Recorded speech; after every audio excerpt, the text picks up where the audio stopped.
Hello, everyone. Welcome to this week's Life Conversations with a Twist. I have Dr. Barbara Minton on. We just met, but we just found out we live like an hour from each other, which is super cool. And I love when I get to meet people close because I'm like, when do I get to meet you in person? And when do we get to like collab together? So welcome to the podcast. Thank you. It's just a joy to be here. I'm really excited to have this conversation with you. So let everyone know, our listeners know about who you are. And I just asked you where you live. And I also like to ask if you're willing to share your age, because I also think that, sharing your experience and like your journey of where you are in life is super important and resonates with different women. So just give everyone a little background about who you are. Okay. So I was born in Idaho. I'm a psychologist, but before I became a psychologist, I went to music school that lasted about 3 years. I'll tell more details about that if people are interested. But lived in Colorado for 10 years, then lived in Alaska for 12 years, worked there in many different realms as a psychologist, and then moved back to Idaho and did worked here for many years, and then I got into this neuroscience-based music thing that we'll talk about, and my collaborators in California, my husband died, I was like, I'm ready to have a new life, and so I'm on this different journey right now, and I'm still have an active practice in Idaho, but I'm also living and working on this neuroscience-based music project in California, and I'm 71. Wow. Time to start. That's starting a new life at 70 years old. Yeah. So here's the thing that, I think I've had this conversation many times on the podcast is how we all feel like we have to like accomplish all of these things at such a young age. I just turned 43 and I'm like, I have so much more life to give. And this is where I think my life is. Yes, I'm a mom and I have young children, but like I'm trying to build a foundation to do something even bigger and better later. And I'm finding so many more women doing that as they get older. So I'm here for it. I love it. Well, you just never know. If you would have told me 3 years ago I'd be doing what I'm doing now, I would have said, you are insane. And then here I am. So you never know where life is going to take you. And being open to that journey is, it's not the easiest thing sometimes, but it is maybe the richest thing you can do. I love that. Okay, so take us back to little Barbara. You loved music. What did you do in the music world when you were younger? And like, how old were you? Were you like elementary, high school? Like, when was your love for music kind of stem from? Yeah, I think I started like a lot of us did. It's like my mom signed me up for piano lessons, so I took piano lessons. I was like, okay. But I didn't really, it was something I kind of had to do. And I remember my music teacher one day just saying, you never practice. I was like sort of the typical kid. I don't know why I didn't quit. My siblings quit. And it was really when I got into high school and I got introduced to the pipe organ, which is not the most trendy instrument, right? But something about that instrument really, really captured me. And here I was a teenager. I was like a nerdy, skinny, like underdeveloped. I was not the, like popular kid. And to be able to go over into these churches in these beautiful resonant settings and both the power of the pipe organ, the pipe organ is the instrument that has the biggest range of any instrument. So you can have very deep lows and very high highs. And then there's all this variation on these things. And it became a real true sanctuary for me, an emotional way of expressing my agency. And I think as a woman growing up in Idaho, that was very traditional. And to be able to play this powerful instrument, there's all sorts of since I'm a psychologist, there's all sorts of kind of psychology things I understand now that I didn't then. That I think it was just a wonderful solace, a way of growing into who I was. And I was just like, this is what I want to do. I went to music school at the Lamont School of Music in Denver, and I really got burnt out in music. That's sort of the other side of it. And I was very, very lucky that I found another love in psychology and just became fascinated by how do people work. And, it's so funny about the women thing because I remember in my dorm going down the elevator with these women, and all of them were so self-deprecating. They were like, "Oh, I'm not very good at math," or I'm not so good at English." And I remember looking at these women and going, "You guys are way smarter than you think, like, why is it we do this to ourselves?" And these were the questions in psychology that really started to fascinate me. And I got quite interested in this. And it just led me on this whole other journey. I love it. Can you tell our listeners if they're I mean, I feel like everyone knows what a psychologist is, but can you just give a little bit of background of like what truly it is and like when you go to school to become a psychologist, like what is it that you're studying specifically? I'm glad you asked that question because there are a lot of misunderstandings. So I Mhm. actually have two PhDs, and there's a whole field in psychology, which is only research psychology. And my first PhD is in developmental psychology, which is just a research degree. And that is studying through the lifespan, how do people change? So what are Mm. characteristics of children and adolescents and adults and older people. And it's a fascinating area. And it ranges clear from studying things like how does your eye work? Mm. It's stuff people don't think of psychologists even studying. How do we make sense out of the sensations coming into our bodies? Very basic science. And then my other one is in child clinical psychology, which is children and family stuff. And that's probably more what people think of as a psychologist, which is as a therapist, where people come to you when they're struggling or they want to grow in a certain area and you help them work through that. And being able to work across these areas of research and clinical domains, I just love that. And it was something I was very drawn to. But psychologists do not prescribe medication. That's what Mm. psychologists do non-medication interventions like talk therapy, diagnosing you if you have depression or anxiety or schizophrenia or something like that. And then what I have moved into in the last 12 or 15 years is neuroscience based interventions where we do brain computer interface, things like neurofeedback. I don't know if you've ever heard of it or you're No. listening. Yeah, you actually, It's very fascinating to me because, yeah. you hear about, how everyone is talking, especially like coaches and, they talk about how like the brain works and all that. And it's just so fascinating to me. Yeah, so we now have the capacity to get an EEG, so that's an electroencephalogram, the patterns that your neurons in your brain are firing. So the neurons in your brain create electricity, and different patterns of that allow you to do different things, right? Like drink a cup of coffee or play golf or, solve a life problem. And we now have normative databases where like I could put a electrodes on your head, compare your brain to someone who has no issues, and look at different networks like the attention network, the depression network, the network related to optimal functioning, different networks related to executive functioning. And then we can identify networks that you want to improve in. And we can then train your brain, where as your brain starts to activate that network, you get positive feedback. So either you're watching a movie and it brightens when your brain goes in the direction that you want to train it, or you're listening to music and the music gets louder. The brain likes that, and so it'll change itself to get that feedback.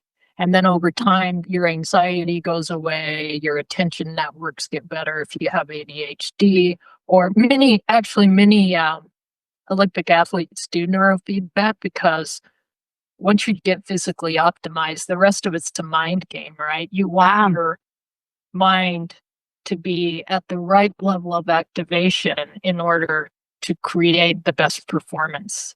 And so I've been doing that the last 12 years, and there's a lot of stories involved with these neurotherapies that have come out, but people often respond to them when they haven't responded to medication or Mm. talk therapy. And so it's been a real fun journey. And that's what got me into the whole neuroscience based music idea, which we can talk. Yeah, we'll definitely get to that.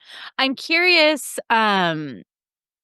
what your perception is on taking medication. I know you can't prescribe it based on the work that you do, but do you feel that we don't really need it? That there's ways in order to train your brain or train your body to be a better version without having to do drugs? Such a good question. Hmm, so I'm gonna say it of course, I hate these answers, but I'm gonna give you one. It depends. Yeah, I know. Of course, yeah. So, if you look at the research on medication, so let's just talk about, I'll just give you the example of depression because it's something many of us have experienced. So, what the studies show on this is that medication will give you an initial boost. Um, but the problem is if you stop the medication, you tend to go back to where you were. If you do medication plus therapy and then you get off the medication, the gains remain. And so I think, we tend to look at these as either or situations. Mhm. If you're really suicidal and the medication is going to keep you from killing yourself, I want you to take the medication. But we also have people that are on, I'm so sorry. Um, I turned my phone off and it came back on. It always happens that way. So power off. We'll really get it off this time. Um, so when it comes just to go back on the medication piece is that there are probably times now this is just my opinion. Yeah, It's of course. not, that's all we're talking about here. Absolutely. And I'm not the master of the universe, but I think there are times when medication is really important to take it, and then it's important to have a plan to get off it.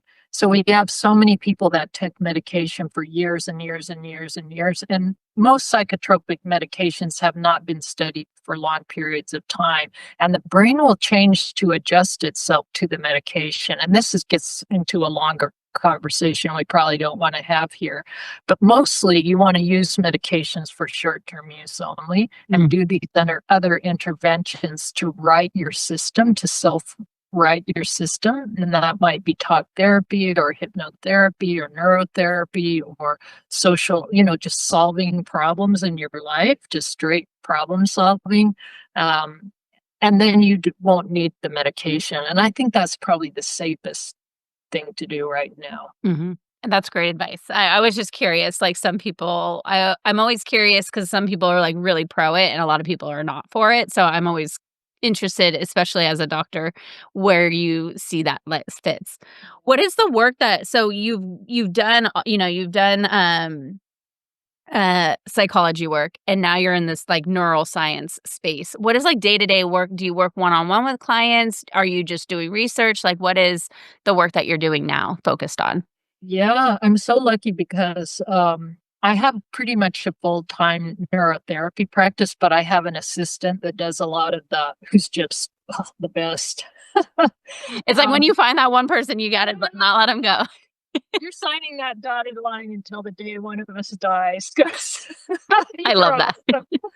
awesome. And she does a lot of the hands-on work, and then I do still have some talk therapy clients, but mostly I'm working on this music piece, which involves composing the music with musical collaborators and then collecting the data, collecting case study data, analyzing the data and all that stuff. So I do support the neurotherapy practice. I do all the analysis on the EEGs and, you know, do the protocol. So I would say day to day, like if you had an image of what a psychologist does, I'm probably not doing that. Fair enough. Fair enough. But I'm probably not. I have had traditional practice where you just see client after client in talk therapy for a while, but most of my career has not been that.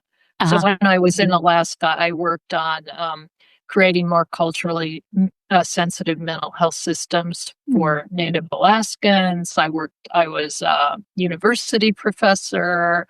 I've always probably done kind of system change or innovative work. I love that. and then more kind of fitting into the domain of what you would think of as a typical therapist. I love that, and I love that you want to explore other things instead of just doing the same thing. When you work with a patient in the neuroscience world, like, how long do you work with them for? Is it like a one-time session and you hook them up to the what'd you call them? The EEG, the Yes. EEG amplifiers. Or is it like a couple months, a year? Like, what does that process with a client look like? Yeah, so with neurofeedback, most of the research on neurofeedback, and the whole story of neurofeedback needs its own podcast because it's so fascinating. It really started as a very effective, and it still is a very effective intervention for seizure disorders. But because all this work came out of neuroscience and not the medical field, it's been very slow to be accepted in traditional medical and psychological interventions. So neurofeedback itself, it depends on the complexity of the issue. If you just come in and you're like, I have straight line ADHD, maybe 4 to 6 months of coming twice a week. And people, I mean, the research shows we now have 10-year follow-ups on kids with ADHD showing the changes hold. I mean, that's like a miracle that that's your life. And all of a sudden I had one, actually the second person I ever trained.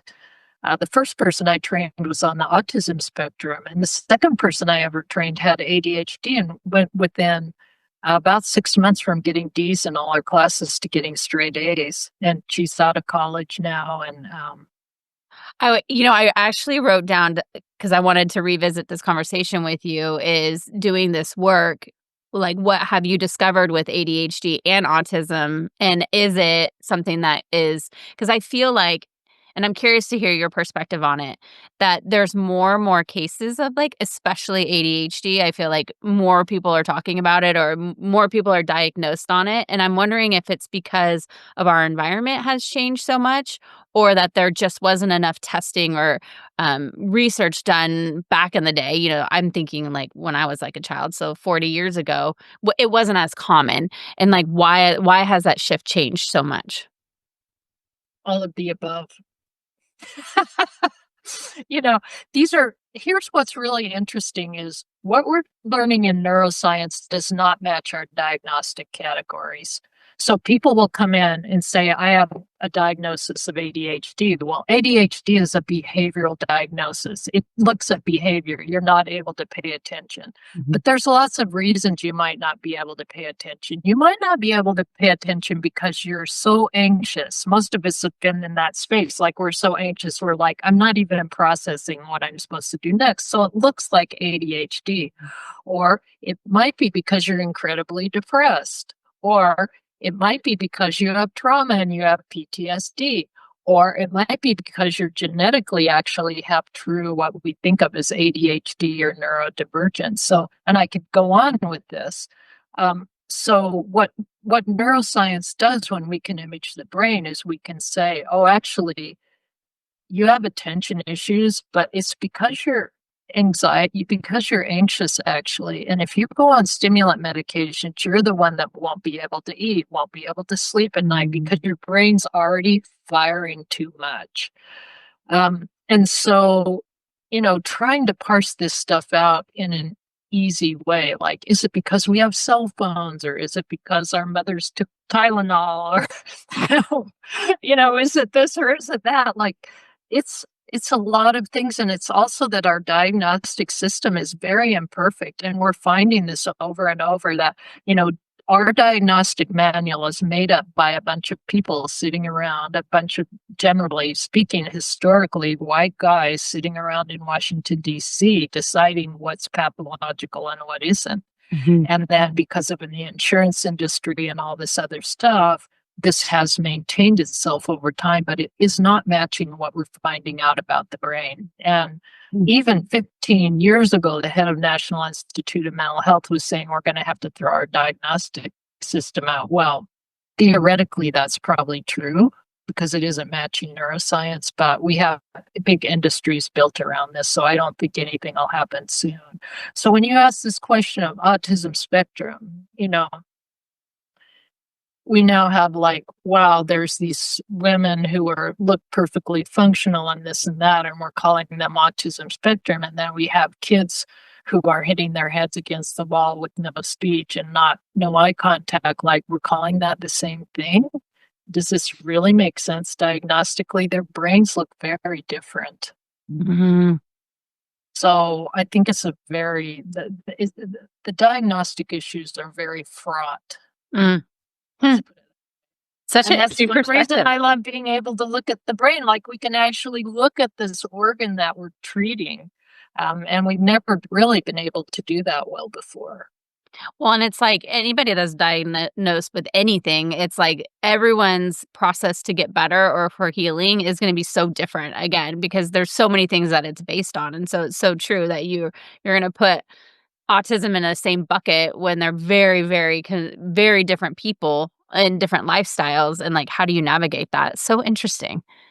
Yeah, and people like to talk about personalized medicine, and if we get a chance to talk in more detail about the music thing, I'll tell you about this, because not everybody has the same reaction to music, just like not everybody has the same reaction to an antidepressant or an antibiotic.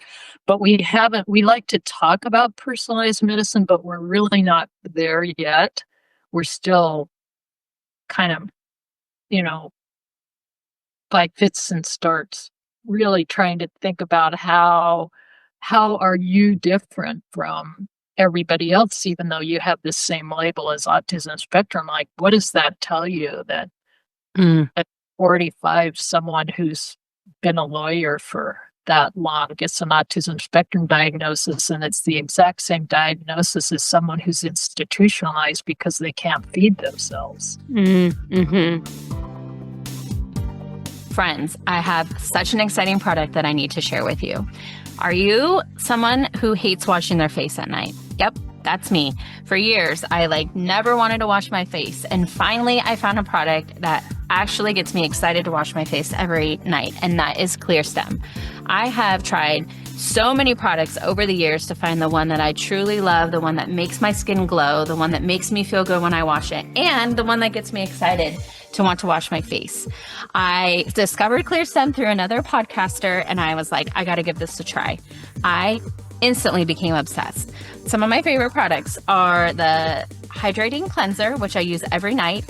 It smells delicious. It makes my skin feel so great. Once a week, I use their Vita Scrub, which is an exfoliating cleanser, and that just has these little micro beads in it that just make your face feel so beautiful. I can just feel them get into my pores and really give my face this huge glow. And then one of my other favorite products is the Hydra Berry mask. And once you wash your face, you put a layer of this on your skin and you go to sleep and you wake up and your face feels like butter. I get so many compliments on my skin now. I don't get a lot of breakouts anymore. My face feels like nice and hydrated and bright, and it's all because of the ClearStem product. What I love about them is that their products are all clean. They're good for your skin, they're good for your body, and they have so many different product lines based on the type of skin you have. So go down in the show notes, click on the link. I'm giving 15% off to anybody who uses my code, and I promise you, once you try this, you are going to be obsessed just as much I am. So again, go down to the show notes, click on the link, receive 15% off, and give ClearStem a try. I promise you will not regret it. I do want to talk about music because I have a sense of where this is all going to connect. But I wanted to ask you, based on your experience of doing this work, is there one story that has changed your perception, or a cool story that you can talk about of the work that you do and how that's changed their lives? You mean as a psychologist in general? Yeah. Oh my gosh, there's so many. I'm sure there's so many, but is there one that's so good and juicy that you're this is so cool that this work, that the work that you do truly works? Gosh, I feel so lucky to be doing what I'm doing. And, it's hard to choose because there's these sort of system change things I've done that I don't even will never know the stories, because I will never know the people that it's helped. But the reach is so broad where you're helping hundreds or thousands of people, like, that is super cool when you fix one thing in a bureaucratic system that's messing people up, and you get that one little thing fixed, and all of a sudden, it's changed things, and I'll never know those things. In terms of individuals, one that pops to mind is this autism spectrum kid who came into my office, lived in a very extreme rural area, no eye contact, no language, just flip the lights off and on, or flip, very kind of what you would think is traditional moderate to severe autism spectrum training. And we did the mom would just was so dedicated to this kid, put him on the diet, did all the, behavioral interventions, and we did neurofeedback with this kid. And this kid is in college now, got taken out of special ed, put in the gifted program. He's got a whole life. He'll be able to, get a job and be married and talks to people. And I mean, it's like a miracle when these things happen. It's interesting. There's actually a story here locally. I was looking it up because I wanted to get the right thing. But in general, what happened is he wasn't speaking for years too. And what brought him to speaking now and singing is music, and how music is what made him come out of this, state that he was in of like not communicating. And now he like goes on stages and he has a band and he's doing these like, and he got this guitar from John Mayer. And like, I get chills because I'm like, it's such a cool thing. Cause I truly believe music is such a great thing in life, to change anyone's mood, and that's why I really want to talk about that too. But we had a local story that happened too, and it's just really cool to see the transformation from him. Yeah, I mean, it's so beautiful. And one of the interesting things about music, I just read an article a couple of days ago that this person made a very interesting argument that music originally was used as a healing kind of emotional modality. And then over hundreds of years, it became more and more distanced from that and more commercialized or performance based or whatever you want to call it, entertainment based. But that the actual guts of music is really this sort of emotional, this capacity to be able to connect emotionally with what you're feeling and also with other people. And that popped in my mind as you were giving that example, right? Because there's something so powerful about this that it drew this child or this person out of this internal world and into a bigger reality. Well, you hear so many people like the power of music has changed people's lives. Like I would just happen to listen to the documentary on Eminem and like how his like rap and stuff has like truly changed people's lives. And it's a really cool concept to think of. And I'm curious now how you've taken all of your psychology work and your love for music and like how did you like intertwine them and talk about the work that you're doing in that realm? Well, I'll give you the I'm going to give you the little bit of the personal story, and then I'll give you the more academic story because I know you're interested in sort of women's journeys. Yep. But what happened is a few years ago, I was perfectly happy. I was doing neurofeedback, doing talk therapy, perfectly content in my job. I have a successful practice, life is good. And I'm on YouTube and I'm like, oh, I listen to some music and I hear this guitarist. His name is Mike Dawes. He's from the UK. You guys can find him. He's what's called a kind of a percussive or modern fingerstyle guitarist. And I'm listening to this song, and all of a sudden, like some weird thing happens. And I am just like, I get all this kind of combination of agitation and grief, and I'm like a hyper stable person. So um, it just surprised me that I'm watching this YouTube video and all of a sudden all this emotion starts to flood me and I'm like, what is going on? And I'm like, and I was just like, I have to do this. I have to learn to play this guitar. I'm like 68 years old. So you learn how to play this specific style of music because it was that impactful for you.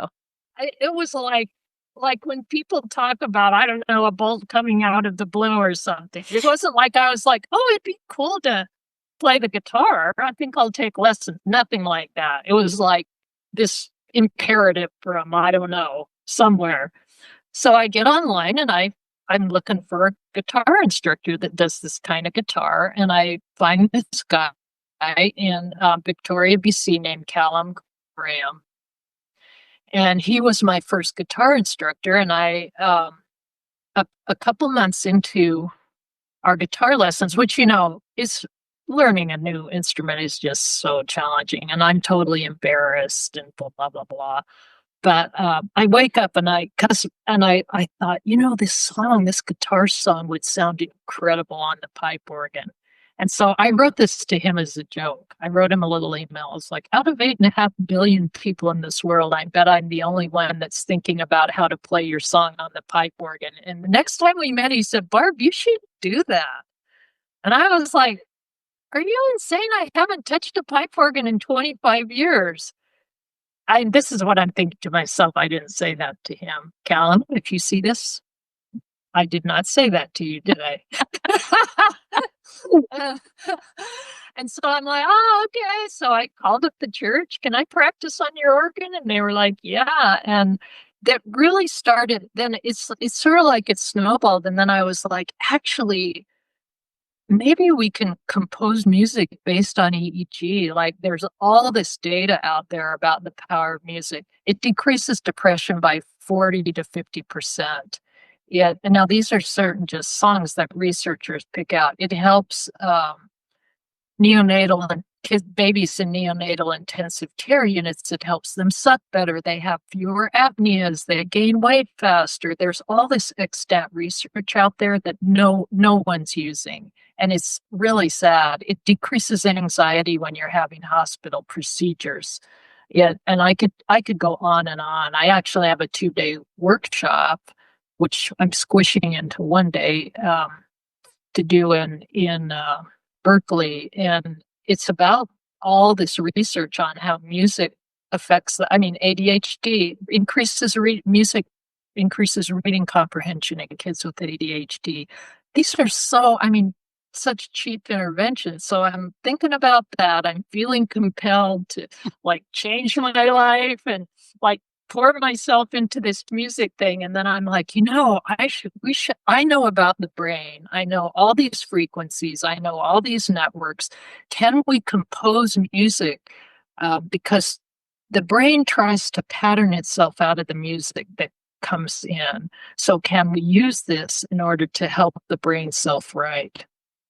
And so Callum had gone off on tour, and I found another amazing world-class guitarist whose name is Peppino D'Agostino, who is in the Bay Area. And this guy's just incredible. And I was like, "Would you be interested in working on this project?" This is like the Yo-Yo Ma of, fingerstyle guitarists. And he said, "Yeah, let's give it a shot." And so we composed these songs, and I collected pre and post data on volunteers of listening to this song. And so I designed the musical input to affect the chronic pain network, the insomnia network, and the migraine network, all of which are interconnected networks in the brain. And holy cow, when I saw the changes, I just couldn't believe it. I was like, this actually worked. And if you go on the website, which is, I don't know if you had a chance to do it, I haven't.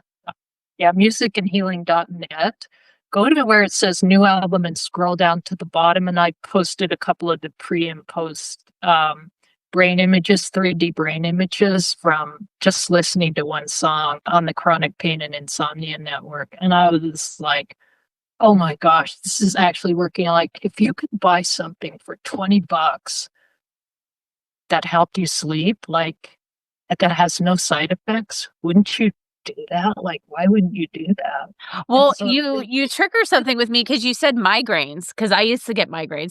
I get them occasionally now, but I know people who get them. So you're telling me that there's music that I could play when I have a migraine and it will make it go away? No, I'm not Oh, telling you that. What I I'm was like, telling you dang, sign me up. I'm not making any treatment claims. But it helps. What I am telling you is that when I imaged people's brains, the migraine network went towards normal. So now I only imaged the first album I did with Callum, I did 27 people. This one I did with 10 because it's just so, I mean, it's my money. I have no external funding. It's tons of work to do this. Um, but the migraine network starts to go to normal. Now, whether that will come out in a migraine, right, depends on how close you are to the threshold. So some people might not experience anything, even though their network is starting to normalize. Some people will experience, maybe you get, if your pain's at an 8, it goes to a 6 or something. Might be worth it. We did have one brave soul who schlepped into our office with a migraine, and it did go away when they listened to the music, and it stayed away for about 3 hours. But whether that would happen to you or anybody else, I have no idea. And Fair enough. I'll never have the money to do But a multi-side, you know. I'm so intrigued by this conversation because I think because you can study, you know the brain the best. And like if you can create music to overcome stress or overcome migraines or, all of these things in such a way that you're not taking medication or, those kinds of things in more of a holistic way, I think it's so cool. I'm telling you, there's data out there to support this. And what I have, the data that I have is case series data. It's evidence based, but it's not a study. But there are other studies using music that's not as curated as the music we composed, right? Like our music is composed based on brain stuff.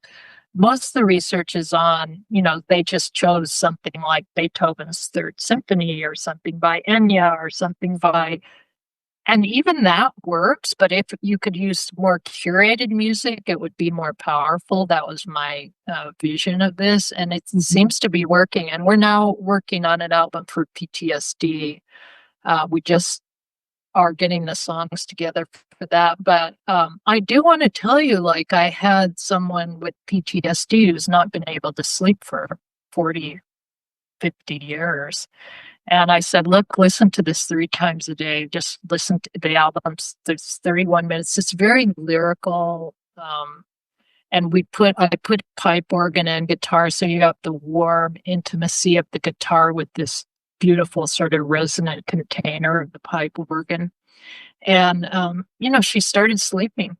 And she was like, oh, man, I've never slept this deeply in my whole life. So it's like the fact that you get that input. The thing that's cool about music is like you can give yourself a lot of input, right? You can come and talk to me once a week, but you can listen to this album 3 times a day or 4 times a day. You can loop it. You can give your brain all this input telling you, go here, like just let yourself relax a little bit. And it's the thing I love about music is cheap and you can use it anywhere, almost. Right? That's so cool. I love this. Now I'm like intrigued and want to go listen to your album, which we can include how people can find it. Cause now I'm like, I gotta hear this music. That's so cool. I have a quick question. We also wanted the music to stand alone, right? You don't have to have these issues to listen to it. And I felt very strongly about that because you can find things on YouTube like 432 hertz, but you're not going to just listen to that all day. You want music that you like. It's rewarding to you. And so, yeah, that's so cool. I just love how you've taken 2 of your passions and 2 of the things that thrive for you, and you've migrated them and you have made them one. And I think that's what's so cool. And people always talk about like how you find businesses and, how you find your passions. And it's like finding that little niche of something that nobody else is doing. And I think it's so cool. I do have a quick question about migraines because now I'm curious. Yeah. What is it? So it is a neurology, like what happens in the brain when you have a migraine? So we have I'm going to say migraines a little bit like these other diagnoses, right? Like autism spectrum and ADHD. They're sort of in a way, junk categories. You have vestibular migraines, and you have migraines in your that where the symptoms are in your stomach, and you have all this other stuff, and you probably have other headaches that get shoved into the migraine category. So I'm not saying that I know everything about migraine, but I'll tell you the study that I read that led me to this is in the brain, migraine tends to get expressed as what we would call a dysrhythmia. So in the brain, these networks all have to communicate with each other, just like we're communicating. And I noticed this, like I started to talk and you stopped. And then when you talk, I stop. So we're in phase with each other. We're actually working together in this conversation. And that's what the brain has to do. Well, in migraine, what happens is you get this dysrhythmia. So one part of your brain, one wave, an alpha wave. So for readers who know that alpha is that Zen calming wave, it actually slows down.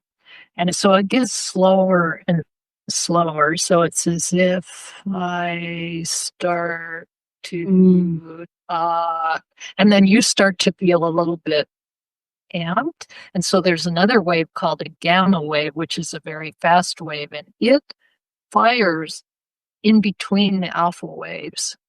And so when the alpha waves slow down, gamma waves, you get more of these gamma waves going. And what's interesting about gamma waves is that they're sensory processing waves. So they make you more sensitive to light, sound, pain. Yes. So I'm reading this article and I'm like, oh my gosh, like music repaces the brain. Mm-hmm. And so can't we put, I'm getting chills talking about this. Can't we put music input in to repace this alpha wave? And then the gamma will go back to making the right amount, not too much. And then that should decrease the symptoms of the migraine. And so that's how I got into the migraine thing. But because it shares nodes with the chronic pain network and the insomnia network, I mean, that's why all these things are related, right? When you have a migraine, you have pain, obviously, and it's often hard to sleep, all this kind of stuff because the brain is dysregulated across these networks. So interesting. Thank you for explaining that. It's so crazy to think about. But I'm here for some kind of music that will make it go away.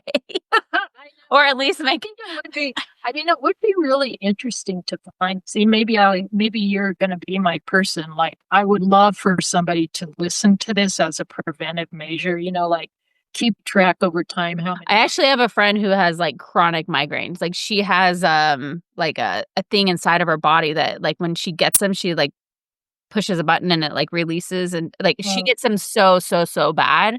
And I would love to like send this to her and say like try this. I'm curious because it's really bad for her. I mean, it's like debilitating for her, and she's done through surgeries and everything. So tough. I mean, actually, neurofeedback might be good for somebody like that because you can train the migraine network in neurofeedback. So somebody like that has them that severely, you really need a multimodal intervention. There's not going to be the probability of there being a magic bullet, no. But it's quite interesting. We have a fair amount of people that have headaches and they might not even mention to it. They come in for some other reason and they're like, oh, that's weird. I'm having fewer headaches, or I'm having the same amount, but the intensity is less. Well, it's because when your brain starts to normalize and become more stable, neuroscience or neurofeedback people look at migraines. We call it an instability in the brain. So the more you can keep your brain stable. So when the weather changes, your brain doesn't get dragged along, right? So a lot of people, weather changes, barometric pressure changes are a trigger. You don't want your brain to be dragged along by everything that goes on externally and internally. So interesting. Yeah. And again, we don't have good data on this, but we have clinical experience. And just to look at, I didn't post the migraine network on the website. I should do that. But when that person's migraine went away, she was just like, what happened? Like, I listened to this music and my migraine went away. Well, I could see it because I always say like go in a dark room with no light, and so I could totally see vegging out in the dark listening to some music to, like, Mhm. make it go away or at least feel Yeah. better. I'm like, man, when I've been in situations where I've been in pain, if I got a couple points of pain relief, I'm all over that, Mhm. especially if it costs me $20. Like, I think the download's 19.99 on the website. Yeah. Just speaking of music in general, like, not even just to, like, calm yourself in depression or things like that. I know a lot of people, they talk about how music can change your mood. Like, put on your favorite playlist, or if you're in a funky mood, like, to is can you talk about why that is and why that's so important? I can. So I'll tell you a couple things about this. So music can be bad for you, right? It's not all good. Yeah. And so I wanted to start about, like, let's say you've just broken up with the love of your life. And I think it's very interesting. Like, we have dirges and funeral music and breakup songs, and those things are important. And I think this harkens back way probably to the beginning of music. And some music historians believe, and historians in general believe, that music predated language. Mm. So when you listen to a breakup song, it kind of does what a good friend or a good therapist or a good physician would do, right? It validates how you feel. It says, yes, connection has been broken. Like, this is painful and this is a very human experience. And this is how you should be feeling. And it's normal and it's sad. And we want to have ourselves. There's something I think about having that expression of what we're experiencing emotionally be validated by the external world. And I think at that level, music is so powerful because it can express what it is we're feeling emotionally, and we feel just a little bit less alone. Now, if you're still listening to that breakup song a year down the road, You shouldn't do that. but if you just broke up with somebody and they're like, no, put on Don't Worry, Be Happy, or some little, like upbeat thing, you're like, that's insulting to me. I'm not gonna listen to some happy song when my mother just died, or my, I need that sort of emotional expression. And so if you're a good consumer of music, you can start to connect. A lot of times we don't connect to our body and our Mm. minds about what the music is doing. We're just like, oh, I like that or I don't like that. So if you can start to connect to yourself, like, how is this actually making me feel internally? And is that where I want to go? Then you can start to become a more sophisticated user of music. So I would say there's that level, like, expression of how we're feeling. And then there's changing how we're feeling, which is what you were talking about. Like, I'm all groggy in the morning. I put a song on that I really like that's a little upbeat. Yes, it's going to activate my sympathetic nervous system, which is that, kind of wake up system in your brain, and your body. And so it's going to make me feel better. Or I'm on a long drive and I'm starting to get drowsy. I'm going to punch the rock music on, and my system will activate because we're physiologically wired to kind of inhabit the patterns that the music brings. Mhm. And then there's sort of another whole level of music that a lot of musicians get into, and other people, sophisticated listeners, which is the intellectual component of music. So if you love Bach, for example, one of the fascinating things about Bach is the intertwining of the themes and the counter themes and the nuances and this and that. And people who need intellectual stimulation are often very drawn to these more complex parts of music. So I think if I were just kind of say, there's so many other things. So, you go to a rock concert, well, part of it's about the music, but a lot of it's about the crowd, right? So it's a social connector. You're all resonating in the same way. You're all feeling part of a group. I mean, there's so many aspects to this. It's crazy how, like, you'll listen to a song and then you'll listen to it again, and it, like, totally brings you back to that moment of in the moment with that person and all the feels. So I love music and I need to listen to it more. When, like, even when I'm just sitting in my office, I enjoy the quiet because I have many kids and it's never quiet. But then when I put on music, I'm like, "Yes, this I need more of this." You'll have to listen to if you go to the website, musicandhealing.net, you can listen to some of the little there's like 18-second samples. Um, I'd be curious if you played that really softly in the background of what you would experience, because it should bring your system down a little bit. But quiet is good too. Yeah. And humming is actually good too. If I were going to tell you one thing to do, I'd be like hum because it activates the vagus nerve. It helps sort of balance out sympathetic and parasympathetic um, activity. So there's tons of things you can do. And this stuff it's so frustrating because it's all in these academic journals and it needs to be out there in the real world. And that's one thing I've been trying to do and is I was to gonna say that's the work you're doing, right? yeah, so the opportunity to be on your podcast, I really, really appreciate. Oh my gosh, it was such a pleasure to chat with you. I love this conversation so much, and I always feel like people are on my podcast. I think I say this every podcast. Come on my podcast certain days for certain reasons. And so I thank you for the work you're doing, to sharing your story, and I cannot wait to listen. I'm literally going to go later and listen to all the things. So Good, I would love that, and I'm very curious to hear your feedback. We're really looking for feedback from people because we want to keep this work going, and we need people's experience to help us get better and better at what we do. I love it. Well, thank you so much. And we'll put how everyone can find you and find your website and listen to your music. But I just want to say thank you again for being here. You're very welcome.